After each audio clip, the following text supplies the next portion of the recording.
नमस्कार मित्रांनो. तर घरोघरी मातीच्या चुली या मालिकेच्या 25 नोव्हेंबरच्या एपिसोडमध्ये भारी ट्विस्ट बघायला मिळणार आहे. तर इथे आपल्याला असं बघायला मिळतंय की जानकी हळूहळू ऋषिकेशला सगळं शिकवत असते. फरशी कशी पुसायची, इस्त्री कशी करायची हे सगळं शिकवते आणि त्या दोघांमध्ये मैत्री होत असते.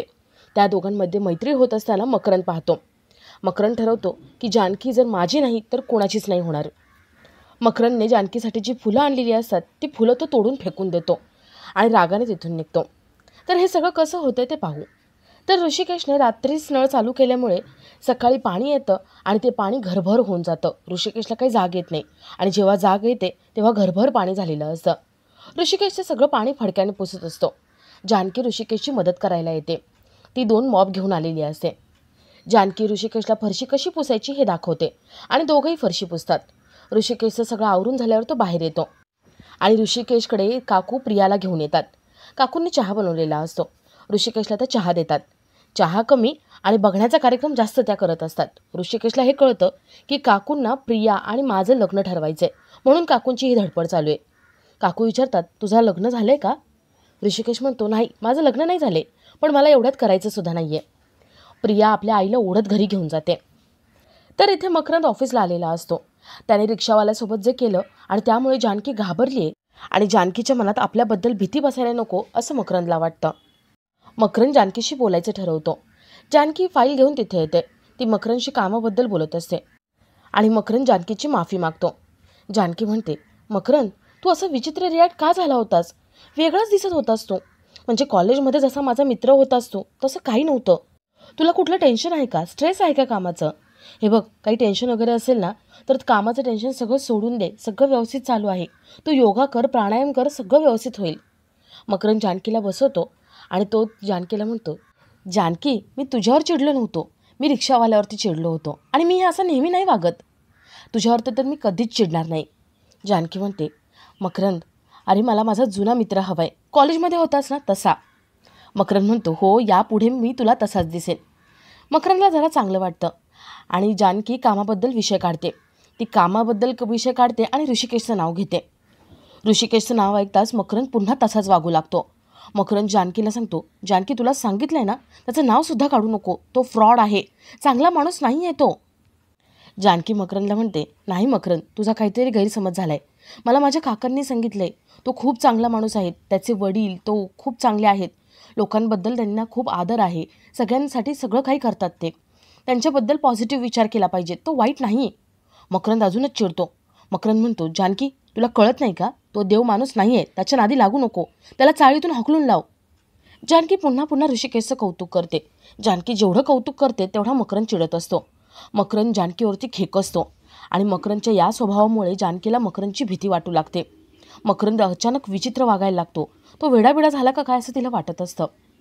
तर इथे ऋषिकेश नोकरी मागण्यासाठी एका माणसाकडे येतो. तो माणूस ऋषिकेशला नावं ठेवतो, नानांना नावं ठेवतो आणि ऋषिकेशने फ्रॉड केला आहे हे सगळ्यांना सांगतो. ऋषिकेश त्या माणसावरती चिडतो आणि त्याची कॉलर धरून त्याला ओरडत असतो. तेवढा तिथे सयाजी येतो. सयाजी ऋषिकेशला पोलिसांची धमकी देतो. ऋषिकेश काही घाबरत नाही. ऋषिकेश उलट सयाजीलाच आठवण करून देतो की सयाजीच्या माणसांना ऋषिकेशने कसं रस्त्यामध्ये नाचवलं होतं. सयाजी ऋषिकेशला म्हणतो, तू हे जे वागतोयस ना, यामुळे तुला आता मुळशीत कोणीच नोकरी देणार नाही, मी तुला सांगतो. ऋषिकेश सयाजीला ठणकावून सांगतो की एक दिवस असा येईल की ज्या दिवशी लोक माझ्याकडे नोकरी मागायला येतील. ऋषिकेश आपली फाईल घेऊन तिथून निघतो. तर इकडे सौमित्र अवंतिकाला भेटायला येतो. घरी जे काही घडलंय तो सगळं अवंतिकाला सांगतो. अवंतिका सौमित्रला ओरडते. ती सौमित्रला म्हणते, सौमित्र, चूक दोघांची होती ना, आणि दादा सगळं भोगतोय. हे सगळं तुझ्यामुळे दादाला भोगावं लागते. दादाला या सगळ्यातून तू बाहेर काढायचे, काहीतरी सोल्युशन काढ. सौमित्र ठरवतो की आता दादाला या सगळ्यातून आपण बाहेर काढायचं. थोड्या वेळाने सौमित्र सुमित्रा एक टेम्पो घेऊन ऋषिकेशकडे येतात. ऋषिकेश सुमित्राला भेटतो. सुमित्राला भेटून त्याला चांगलं वाटतं. सुमित्रा म्हणते, ऋषिकेश, हा टेम्पो मी मागवलाय. याच्यामध्ये घरातल्या सगळ्या वस्तू आहेत. तुला व्यवस्थित राहता येईल अशा वस्तू. ऋषिकेश म्हणतो, नाही आई, नानांनी मला चॅलेंज दिलं होतं ना, ते मी स्वीकारले. मी आता आहे त्या परिस्थितीमध्ये राहणार आणि स्वतःच्या पायावरती उभं राहून दाखवणार. हा माझा शब्द आहे. अगं, फक्त नानांचं नाही, सगळ्यांचं मत झाले की मी काहीच करू शकणार नाही, पण मी स्वतःच्या हिमतीवरती सगळं कमवणार. हे तू जे आणले ना ते सगळं कमवणार, म्हणून मला यातलं काही नको.